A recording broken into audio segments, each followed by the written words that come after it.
আসসালামু আলাইকুম। আমন্ত্রণ বাংলা ভিশন সংবাদে। আপনাদের সাথে আছে মিথিলা ইসলাম। শুরুতেই পায়োনিয়ার ইন্স্যুরেন্স সংবাদ শিরোনাম। ক্ষুদ্র ঋণের চক্রে অনেকে আরো বেশি জড়িয়ে পড়ছে ঋণের জালে, বলেছেন প্রধানমন্ত্রী। দুষ্টু চক্র থেকে মুক্তির লক্ষ্যে পল্লী সঞ্চয় ব্যাংক উদ্বোধন। দেশকে অন্যের হাতে তুলে দেওয়ার ষড়যন্ত্র করছে সরকার, পুলিশি রাষ্ট্রে পরিণত হয়েছে বাংলাদেশ, অভিযোগ খালেদা জিয়ার।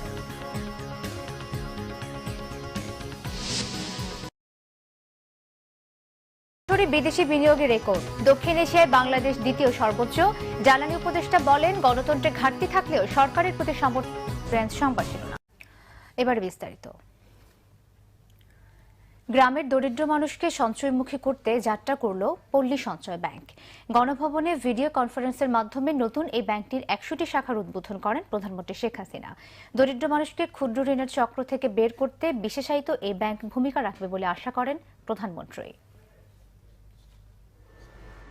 প্রধানমন্ত্রী শেখ হাসিনার স্বপ্নের প্রকল্প একটি বাড়ি একটি খামারের সঞ্চয়ের পরিমাণ ২,৯৫১ কোটি টাকা। সঞ্চয় অব্যাহত রাখা এবং দরিদ্র মানুষকে সঞ্চয়মুখী করতে উদ্বোধন করা হলো পল্লী সঞ্চয় ব্যাংক। প্রকল্পটির বিভিন্ন সমিতিকে দেয়া হয়েছে ব্যাংকটির ৪৯% মালিকানাও। উদ্বোধনী অনুষ্ঠানে প্রধানমন্ত্রী বলেন, গ্রামের মানুষকে স্বাবলম্বী করতে নতুন এই ব্যাংক অগ্রণী ভূমিকা রাখবে। এই পল্লী সঞ্চয় ব্যাংকের যে শুভ উদ্বোধন আমরা করছি, এর মাধ্যমে আমাদের গ্রামের মানুষ আরও উৎসাহিত হবে, সঞ্চয়ের প্রতি তারা মনোনিবেশ করবে, যেটা তার ভবিষ্যৎ নিজের এবং তাদের ভবিষ্যৎ বংশধরদের জন্যও অন্তত একটা নিশ্চিত সমাজ ব্যবস্থা তৈরি হবে। ভবিষ্যতে আর কেউ ওই দারিদ্র্যের কষাঘাতে জর্জরিত হবে না। তিনি জানান, গ্রামের অর্থনীতিকে শক্তিশালী করতে সরকার সবচেয়ে গুরুত্ব দিয়েছে। এমনকি ক্ষুদ্র ঋণ নিয়ে নিজের নেতিবাচক মনোভাবও ব্যক্ত করেন প্রধানমন্ত্রী। যারা ক্ষুদ্র ঋণ নিচ্ছে, মাত্র সপ্তাহ শেষে তাকে ওই ঋণের টাকা শোধ দিতে হচ্ছে, সে কোনো স্থায়ী কর্মসূচি নিতে পারছে না। অনেক সময় তারা ঋণের টাকা দিতে পারছে না বলে হয় আত্মহত্যা করতে হচ্ছে, নয়তো তাদের ঘর বাড়ি সব বিক্রি করে দিয়ে বা যা কিছু আছে বিক্রি করে দিয়ে একেবারে নিঃস্ব হয়ে যাচ্ছে, অথবা একটার পর একটা ঋণ নিয়ে ওই ঋণের জালে সব সময় তারা জড়িত থাকছে। দেশকে দ্রুত দারিদ্র্যমুক্ত করতে প্রতি ইঞ্চি জমি কাজে লাগানোর তাগিদও দেন প্রধানমন্ত্রী শেখ হাসিনা। সৈয়দ আব্দুল মুহিত, বাংলা ভিশন, ঢাকা। সন্ত্রাস ও জঙ্গিবাদকে প্রশ্রয় দেওয়া হবে না, দমনে যা যা করণীয় তাই করা হবে বলে জানিয়েছেন প্রধানমন্ত্রী শেখ হাসিনা। জাতীয় সংসদে নির্ধারিত প্রশ্নোত্তর পর্বে একথা বলেন তিনি। সন্ত্রাসবাদ ও বিরোধী যুদ্ধে বাংলাদেশ ও সৌদি আরব একসাথে কাজ করবে বলে জানান তিনি। এজন্যই সৌদি আরব নেতৃত্বাধীন সন্ত্রাসবাদ বিরোধী জোটে বাংলাদেশ যোগ দিয়েছে বলে জানান প্রধানমন্ত্রী শেখ হাসিনা। সন্ত্রাসবাদ দমনে ওআইসি সহ মুসলিম উম্মাহকে একসাথে কাজ করতে বারবার আহ্বান জানানো হয়েছে বলে জানান তিনি। প্রধানমন্ত্রী বলেন, ইসলাম শান্তির ধর্ম, ইসলাম সন্ত্রাসবাদকে প্রশ্রয় দেয় না। সম্প্রতি সৌদি আরব সফরকে নবযুগের সূচনা উল্লেখ করে বিশ্ব শান্তি রক্ষায় সৌদি আরব বাংলাদেশ একযোগে কাজ করবে বলেও জানান তিনি।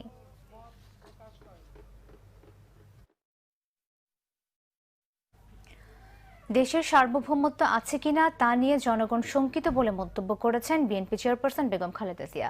দেশ পরিচালনার নামে সরকার দেশকে অন্যের হাতে তুলে দিতে ব্যস্ত বলে মন্তব্য করেন তিনি। রাজধানীর ইস্কাটনের লেডিস ক্লাবে ইফতার মাহফিলের আয়োজন করে ডক্টর অ্যাসোসিয়েশন অব বাংলাদেশ ড্যাব।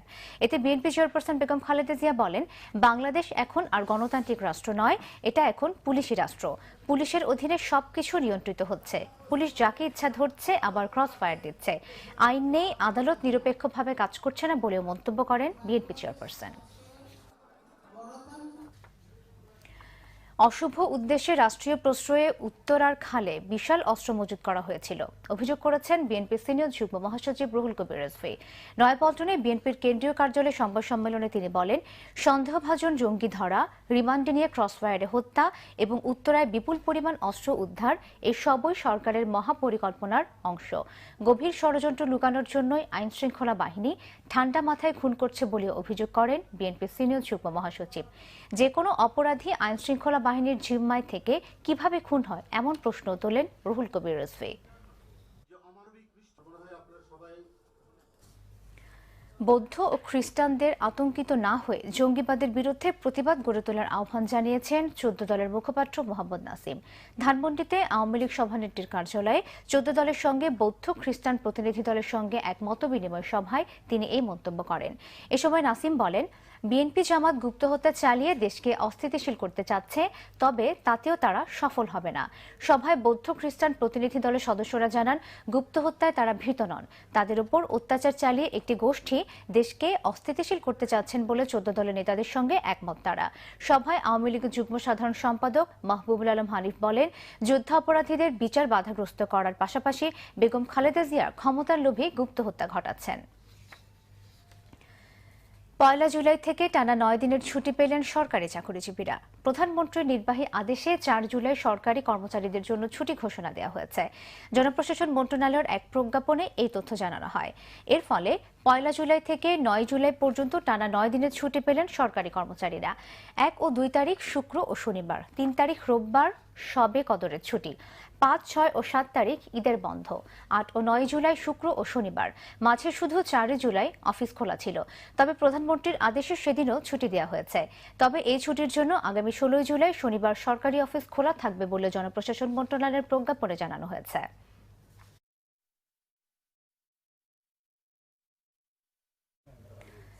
দেশে সরাসরি বিদেশি বিনিয়োগ $2 বিলিয়ন ছাড়িয়ে রেকর্ড করেছে। দক্ষিণ এশিয়ার ভারতের পরই অবস্থান নিয়েছে বাংলাদেশ। বাণিজ্য ও উন্নয়ন সম্পর্কিত জাতিসংঘের সংস্থা আসকাডারের বিশ্ব বিনিয়োগ প্রতিবেদন 2015-তে এসব তথ্য তুলে ধরা হয়েছে। প্রতিবেদন প্রকাশের সময় বিনিয়োগ বোর্ডের নির্বাহী চেয়ারম্যান বলেন, অর্থনীতিতে এখন আর কোনো ঝুঁকি নেই। অন্যদিকে প্রধানমন্ত্রী জ্বালানি উপদেষ্টা বলেন, গণতন্ত্রের ঘাটতি থাকলেও সরকারের প্রতি সমর্থন অর্থনীতিকে এগিয়ে নেবে। রাজনৈতিক অনিশ্চয়তা ও আস্থার অভাবে 2014 সালে দেশে অনেক কম ছিল সরাসরি বৈদেশিক বিনিয়োগ বা ফরেন ডিরেক্ট ইনভেস্টমেন্ট। তবে বছর না ঘুরতেই সেই অবস্থায় ইতিবাচক পরিবর্তন এসেছে। বাণিজ্য ও উন্নয়ন সম্পর্কিত জাতিসংঘের সংস্থা আংটারের প্রতিবেদন অনুযায়ী 2015 সালে দেশে সরাসরি বৈদেশিক বিনিয়োগ এসেছে $223 কোটি, যা ভারতের পরে দক্ষিণ এশিয়ায় দ্বিতীয় সর্বোচ্চ। তারপরও বিনিয়োগ পরিবেশ নিয়ে হতাশা রয়েছে বিনিয়োগ বোর্ডের। বিনিয়োগকারীকে আমরা দিচ্ছি না বা বন্ধ করে রেখেছি, সেগুলো যদি আমরা অ্যালাউ করি তাহলে দেখা যেতে পারে যে এটার ফলাফল কি হয়। তবে এটা ঠিক যে 2.whatever is not enough. It is necessary but it is not sufficient. FDI এ পিছিয়ে থাকলেও প্রবৃদ্ধির ক্ষেত্রে ভারতের চেয়ে অনেক এগিয়ে বাংলাদেশ। তাই স্বর্ণযুগ না হলেও ভালো অবস্থানে অর্থনীতি, এমন দাবি প্রধানমন্ত্রী বিদ্যুৎ ও জ্বালানি উপদেষ্টার।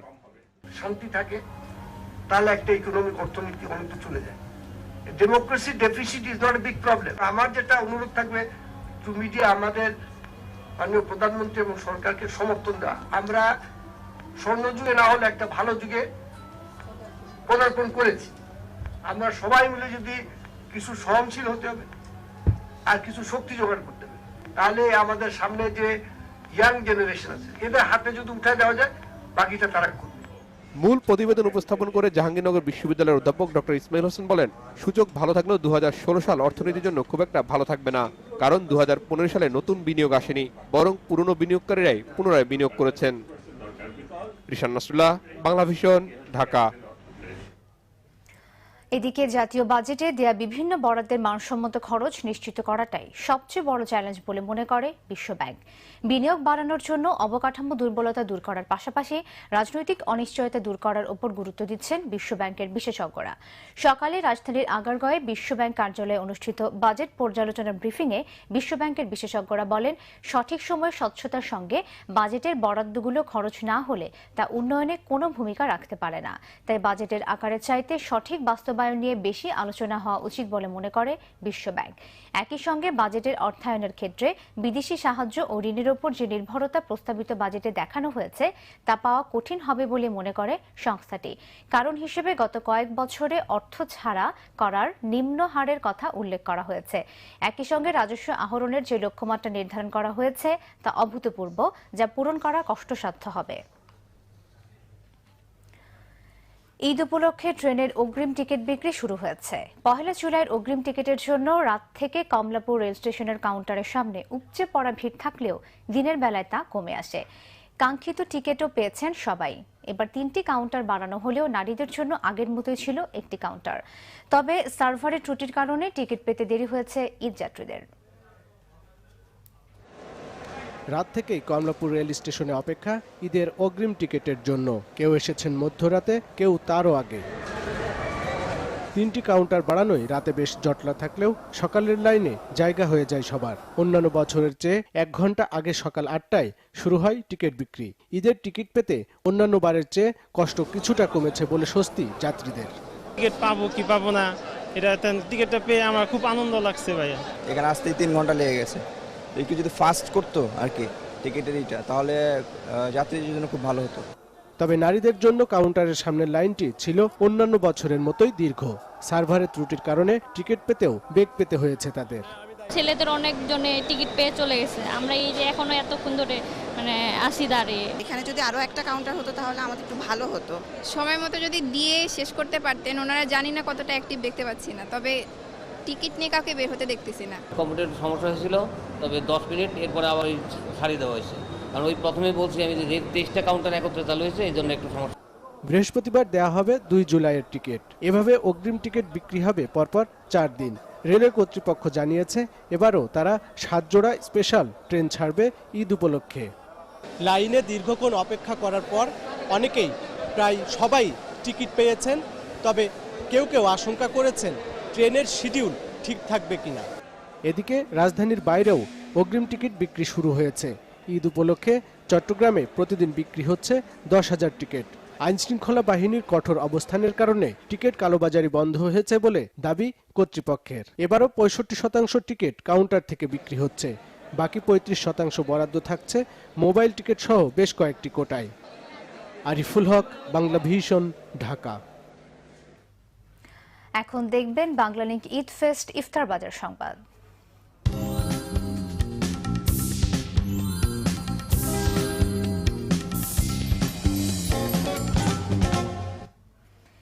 ছোলা পেঁয়াজু থেকে শুরু করে ফল শরবতে বৈচিত্র্যপূর্ণ ইফতার আয়োজন রাজধানীর কারওয়ান বাজারে। দামও বাজারের কুলি মজুর থেকে ক্ষুদ্র ব্যবসায়ী সহ নিম্ন আয়ের মানুষের আয়ত্তেই। রাজধানীর কারওয়ান বাজারের ইফতারের খবর নিয়ে আজকের ইফতার বাজার। কেউ করে বাজারের মালামাল পরিবহনের কাজ, কেউ বা আড়তদার, আবার কেউ সামান্য পুঁজিতে নেমেছেন সবজি বা ফলের ব্যবসায়। রাতভর কর্মব্যস্ততার পর দিনে সংযম। ইফতারের সময় কারওয়ান বাজারের এইসব মানুষ হয়ে ওঠে এক পরিবারের সদস্য। পরিবার পরিজন গ্রামে ফেলে আসা মানুষের ইফতার আয়োজন রূপ নেয় উৎসবে। বাজারের এই সব ক্রেতার কথা মাথায় রেখে কারওয়ান বাজারে ইফতার আয়োজন একদিকে যেমন সস্তা, আরেকদিকে বৈচিত্র্যপূর্ণ। শেষ বিকেলে জমে ওঠা ইফতার বাজারে ছোলা ঘুগনি 2-3 পদের, দাম 80 থেকে 100 টাকা কেজি। বুরিন্দা জিলাপির কেজি 90 থেকে 100 টাকা। রমজানে বেগুন সহ সবজির দাম যতই বাড়ুক, রাজধানীর এই পাইকারি মোকামে ইফতারের বাজারেও যেন পাইকারির ছোঁয়া। পেঁয়াজুর পিস 3 টাকা পিস, আর বুরিন্দা 100 টাকা, আর ওই যে জিলাপি 100 টাকা কেজি। 80 টাকা কেজি, আর ছোলা হইল 100 টাকা কেজি, আর বুরিন্দা 90 টাকা কেজি, জিলাপি হইল 90 টাকা কেজি, আর সব পেঁয়াজি বেগুনি আলু চপ 90 টাকা, 3 টাকা পিস। শুধু কম দামে নানা রকম ভাজা পোড়া নয়, নানা রকম ফল ফলাদির তৈরি 1 গ্লাস শরবত মিলে মাত্র 10 টাকায়। তবে মাছ, মুরগি, কাঁচা বাজারের বর্জ্য, কাদা পানিতে একাকার অস্বাস্থ্যকর খোলা জায়গায় এসব খাবারের মান নিয়ে প্রশ্ন থেকেই যাচ্ছে। যদিও তা নিয়ে মাথা ব্যথা নেই ক্রেতা, বিক্রেতা বা কোনো কর্তৃপক্ষেরই। রকুনুজ্জামান, বাংলা ভিশন, ঢাকা। এবারে রয়েছে রুহ আউসা ঈদ বাজার সংবাদ।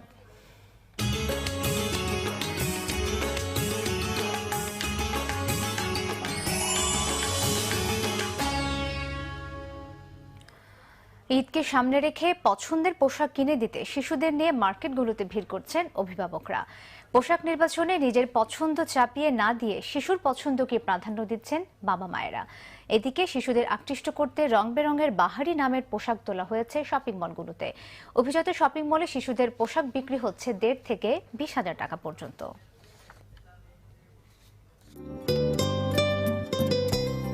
ঈদে শিশুদের আনন্দ থাকে সবচেয়ে বেশি, তাই ঈদের পোশাক ঘিরে শিশুদের থাকে নানা জল্পনা কল্পনা। বড়দের পাশাপাশি ছোটরাও ভিড় করছে মার্কেটগুলোতে। পছন্দের ড্রেস কিনতে বাবা মায়ের হাত ধরে দোকান থেকে দোকানে ঘুরে বেড়াচ্ছে শিশুরা। শুধুই বায়না, পছন্দের ড্রেসটি চাই। পার্টি ড্রেস আমার পছন্দ, আর প্লাজো টপস, ফ্রকের সাথে পায়জামা কিনবো। যদি পায়জামা হাতালে আমার পছন্দ হয়েছে ব্লু কালার। যাচ্ছে অথবা একটার পর একটা ঋণ নিয়ে ওই ঋণের জালে সব সময় তারা জড়িত থাকছে। দেশকে দ্রুত দারিদ্র্যমুক্ত করতে প্রতি ইঞ্চি জমি কাজে লাগানোর তাগিদও দেন প্রধানমন্ত্রী শেখ হাসিনা। সৈয়দ আব্দুল মুহিত, বাংলা ভিশন, ঢাকা। সন্ত্রাস ও জঙ্গিবাদকে প্রশ্রয় দেওয়া হবে না, দমনে যা যা করণীয় তাই করা হবে বলে জানিয়েছেন প্রধানমন্ত্রী শেখ হাসিনা। জাতীয় সংসদে নির্ধারিত প্রশ্নোত্তর পর্বে একথা বলেন তিনি। সন্ত্রাসবাদ ও বিরোধী যুদ্ধে বাংলাদেশ ও সৌদি আরব একসাথে কাজ করবে বলে জানান তিনি। এজন্যই সৌদি আরব নেতৃত্বাধীন সন্ত্রাসবাদ বিরোধী জোটে বাংলাদেশ যোগ দিয়েছে বলে জানান প্রধানমন্ত্রী শেখ হাসিনা। সন্ত্রাসবাদ দমনে ওআইসি সহ মুসলিম উম্মাহকে একসাথে কাজ করতে বারবার আহ্বান জানানো হয়েছে বলে জানান তিনি। প্রধানমন্ত্রী বলেন, ইসলাম শান্তির ধর্ম, ইসলাম সন্ত্রাসবাদকে প্রশ্রয় দেয় না। সম্প্রতি সৌদি আরব সফরকে নবযুগের সূচনা উল্লেখ করে বিশ্ব শান্তি রক্ষায় সৌদি আরব বাংলাদেশ একযোগে কাজ করবে বলেও জানান তিনি।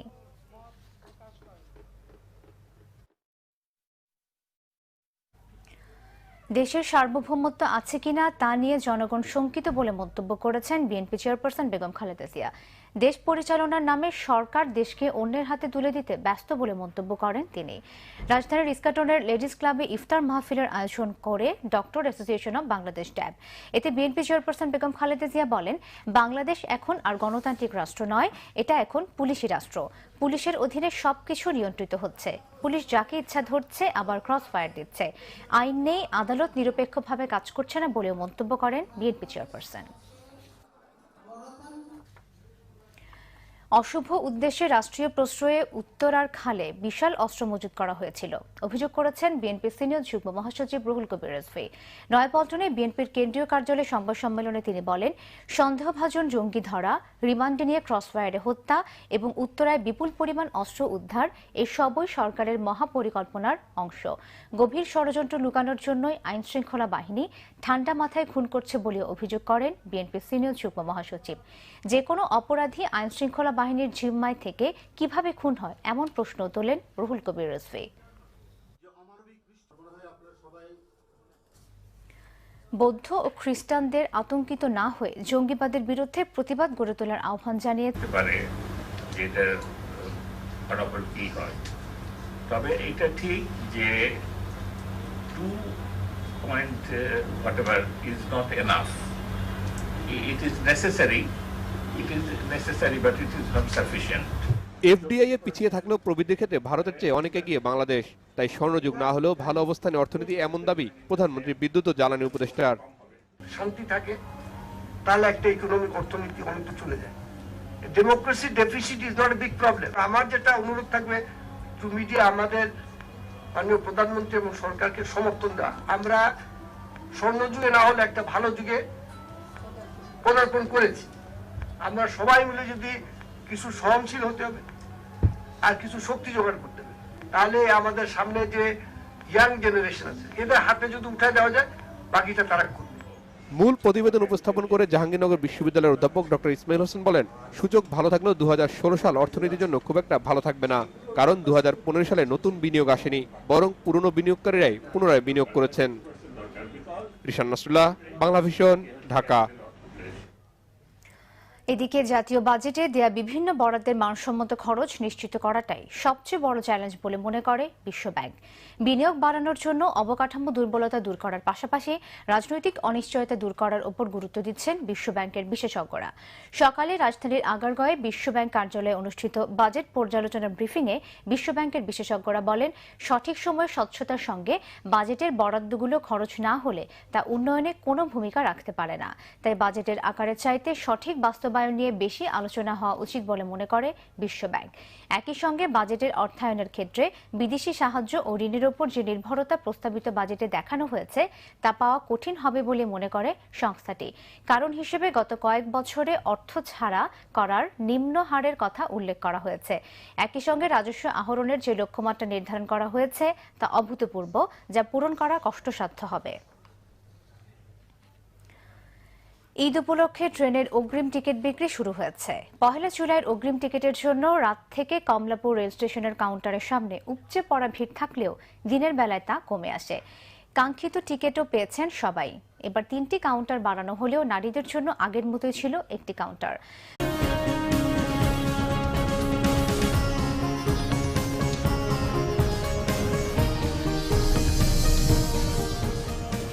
আসসালামু আলাইকুম, আমন্ত্রণ বাংলা ভিশন সংবাদে। আপনাদের সাথে আছে মিথিলা ইসলাম। শুরুতেই পায়োনিয়ার ইন্স্যুরেন্স সংবাদ শিরোনাম। ক্ষুদ্র ঋণের চক্রে অনেকে আরো বেশি জড়িয়ে পড়ছে ঋণের জালে, বলেছেন প্রধানমন্ত্রী। দুষ্ট চক্র থেকে মুক্তির লক্ষ্যে পল্লী সঞ্চয় ব্যাংক উদ্বোধন। দেশকে অন্যের হাতে তুলে দেওয়ার ষড়যন্ত্র করছে সরকার, পুলিশি রাষ্ট্রে পরিণত হয়েছে বাংলাদেশ, অভিযোগ খালেদা জিয়ার।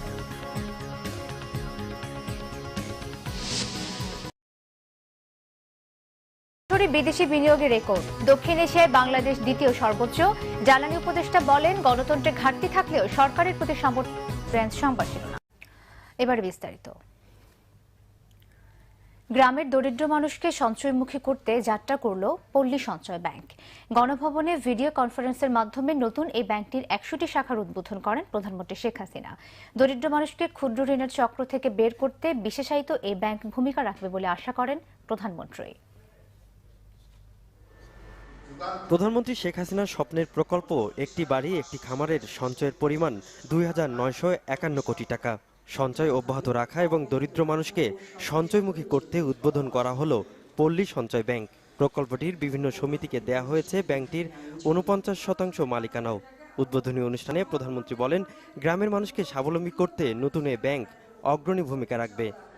এই পল্লী সঞ্চয় ব্যাংকের যে শুভ উদ্বোধন আমরা করছি, এর মাধ্যমে আমাদের গ্রামের মানুষ আরও উৎসাহিত হবে, সঞ্চয়ের প্রতি তারা মনোনিবেশ করবে, যেটা তার ভবিষ্যৎ নিজের এবং তাদের ভবিষ্যৎ বংশধরদের জন্যও অন্তত একটা নিশ্চিত সমাজ ব্যবস্থা তৈরি হবে। ভবিষ্যতে আর কেউ ওই দারিদ্র্যের কষাঘাতে জর্জরিত হবে না। তিনি জানান, গ্রামের অর্থনীতিকে শক্তিশালী করতে সরকার সবচেয়ে গুরুত্ব দিয়েছে। এমনকি ক্ষুদ্র ঋণ নিয়ে নিজের নেতিবাচক মনোভাবও ব্যক্ত করেন প্রধানমন্ত্রী। যারা ক্ষুদ্র ঋণ নিচ্ছে, মাত্র সপ্তাহ শেষে তাকে ওই ঋণের টাকা শোধ দিতে হচ্ছে, সে কোনো স্থায়ী কর্মসূচি নিতে পারছে না। অনেক সময় তারা ঋণের টাকা দিতে পারছে না বলে হয় আত্মহত্যা করতে হচ্ছে, নয়তো তাদের ঘর বাড়ি সব বিক্রি করে দিয়ে বা যা কিছু আছে বিক্রি করে দিয়ে একেবারে নিঃস্ব হয়েছেন। 14 দলের মুখপাত্র মোহাম্মদ নাসিম। ধানমন্ডিতে আওয়ামী লীগ সভানেত্রীর কার্যালয়ে 14 দলের সঙ্গে বৌদ্ধ খ্রিস্টান প্রতিনিধি দলের সঙ্গে এক মতবিনিময় সভায় তিনি এই মন্তব্য করেন। এ সময় নাসিম বলেন, বিএনপি জামাত গুপ্ত হত্যা চালিয়ে দেশকে অস্থিতিশীল করতে চাচ্ছে, তবে তাতেও তারা সফল হবে না। সভায় বৌদ্ধ খ্রিস্টান প্রতিনিধি দলের সদস্যরা জানান, গুপ্ত হত্যায় তারা ভীত নন, তাদের উপর অত্যাচার চালিয়ে একটি গোষ্ঠী দেশকে অস্থিতিশীল করতে চাচ্ছেন বলে 14 দলের নেতাদের সঙ্গে একমত তারা। সভায় আওয়ামী লীগের যুগ্ম সাধারণ সম্পাদক মাহবুবুল আলম হানিফ বলেন, যুদ্ধাপরাধীদের বিচার বাধাগ্রস্ত করার পাশাপাশি বেগম খালেদা জিয়ার ক্ষমতার লোভে গুপ্ত হত্যা ঘটাচ্ছেন। 1 জুলাই থেকে টানা 9 দিনের ছুটি পেলেন সরকারি চাকরিজীবীরা। প্রধানমন্ত্রীর নির্বাহী আদেশে 4 জুলাই সরকারি কর্মচারীদের জন্য ছুটি ঘোষণা দেওয়া হয়েছে। জনপ্রশাসন মন্ত্রণালয়ের এক প্রজ্ঞাপনে এই তথ্য জানানো হয়। এর ফলে 1 জুলাই থেকে 9 জুলাই পর্যন্ত টানা 9 দিনের ছুটি পেলেন সরকারি কর্মচারীরা। 1 ও 2 তারিখ শুক্র ও শনিবার, 3 তারিখ রোববার শবে কদরের ছুটি, 5, 6 ও 7 তারিখ ঈদের বন্ধ, 8 ও 9 জুলাই শুক্র ও শনিবার। মাঝে শুধু 4 জুলাই অফিস খোলা ছিল, তবে প্রধানমন্ত্রীর আদেশে সেদিনও ছুটি দেওয়া হয়েছে। তবে এই ছুটির জন্য আগামী 16 জুলাই শনিবার সরকারি অফিস খোলা থাকবে বলে জনপ্রশাসন মন্ত্রণালয়ের প্রজ্ঞাপনে জানানো হয়েছে।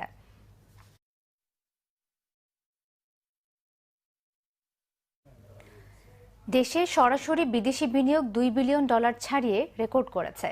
দক্ষিণ এশিয়ার ভারতের পরেই অবস্থান নিয়েছে বাংলাদেশ। বাণিজ্য ও উন্নয়ন সম্পর্কিত জাতিসংঘের সংস্থা আসকাডারের বিশ্ব বিনিয়োগ প্রতিবেদন 2015-তে এসব তথ্য তুলে ধরা হয়েছে। প্রতিবেদন প্রকাশের সময় বিনিয়োগ বোর্ডের নির্বাহী চেয়ারম্যান বলেন, অর্থনীতিতে এখন আর কোনো ঝুঁকি নেই। অন্যদিকে প্রধানমন্ত্রী জ্বালানি উপদেষ্টা বলেন, গণতন্ত্রের ঘাটতি থাকলেও সরকারের প্রতি সমর্থন অর্থনীতিকে এগিয়ে নেবে। রাজনৈতিক অনিশ্চয়তা ও আস্থার অভাবে 2014 সালে দেশে অনেক কম ছিল সরাসরি বৈদেশিক বিনিয়োগ বা ফরেন ডিরেক্ট ইনভেস্টমেন্ট। তবে বছর না ঘুরতেই সেই অবস্থায় ইতিবাচক পরিবর্তন এসেছে। বাণিজ্য ও উন্নয়ন সম্পর্কিত জাতিসংঘের সংস্থা আংটারের প্রতিবেদন অনুযায়ী 2015 সালে দেশে সরাসরি বৈদেশিক বিনিয়োগ এসেছে $223 কোটি, যা ভারতের পরে দক্ষিণ এশিয়ায় দ্বিতীয় সর্বোচ্চ। তারপরও বিনিয়োগ পরিবেশ নিয়ে হতাশা রয়েছে বিনিয়োগ বোর্ডের। বিনিয়োগকারীকে আমরা দিচ্ছি না বা বন্ধ করে রেখেছি, সেগুলো যদি আমরা অ্যালাউ করি তাহলে দেখা যায়। তবে সার্ভারের ত্রুটির কারণে টিকিট পেতে দেরি হয়েছে ঈদ যাত্রীদের। রাত থেকেই কমলাপুর রেল স্টেশনে অপেক্ষা ঈদের অগ্রিম টিকিটের জন্য। কেউ এসেছেন মধ্যরাতে, কেউ তারও আগে। 3টি কাউন্টার বাড়ানোয় রাতে বেশ জটলা থাকলেও সকালের লাইনে জায়গা হয়ে যায় সবার। অন্যান্য বছরের চেয়ে 1 ঘন্টা আগে সকাল 8টায় শুরু হয় টিকিট বিক্রি। ঈদের টিকিট পেতে অন্যান্য বারের চেয়ে কষ্ট কিছুটা কমেছে বলে স্বস্তি যাত্রীদের। টিকিট পাবো কি পাবো না, এটা টিকিটটা পেয়ে আমার খুব আনন্দ লাগছে ভাইয়া। এখানে আসতেই 3 ঘন্টা লেগে গেছে। একটু যদি ফাস্ট করতো আর কি টিকিটের এইটা, তাহলে যাত্রীদের জন্য খুব ভালো হতো। তবে নারীদের জন্য কাউন্টারের সামনের লাইনটি ছিল অন্যান্য বছরের মতোই দীর্ঘ। সার্ভারের ত্রুটির কারণে টিকিট পেতেও বেগ পেতে হয়েছে তাদের। ছেলেদের অনেকজনে টিকিট পেয়ে চলে গেছে, আমরা এই যে এখনো এতক্ষণ ধরে আসি দাঁড়িয়ে। এখানে যদি আরো একটা কাউন্টার হতো তাহলে আমাদের একটু ভালো হতো।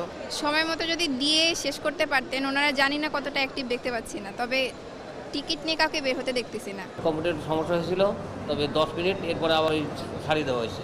কারণ ওই প্রথমেই বলছি আমি যে 23টা কাউন্টার একত্রে চালু হয়েছে, এই জন্য একটু সমস্যা।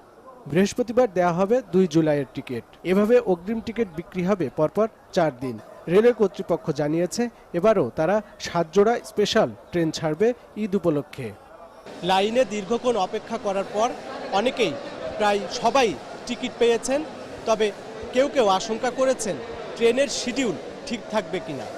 এদিকে রাজধানীর বাইরেও অগ্রিম টিকিট বিক্রি শুরু হয়েছে। ঈদ উপলক্ষে চট্টগ্রামে প্রতিদিন বিক্রি হচ্ছে 10,000 টিকিট। আইনশৃঙ্খলা বাহিনীর কঠোর অবস্থানের কারণে টিকিট কালোবাজারি বন্ধ হয়েছে বলে দাবি কর্তৃপক্ষের। এবারও 65% টিকিট কাউন্টার থেকে বিক্রি হচ্ছে। বাকি 35% বরাদ্দ থাকছে মোবাইল টিকিট সহ বেশ কয়েকটি কোটায়। আরিফুল হক, বাংলা ভিশন, ঢাকা। এখন দেখবেন বাংলালিংক ঈদ ফেস্ট ইফতার বাজার সংবাদ।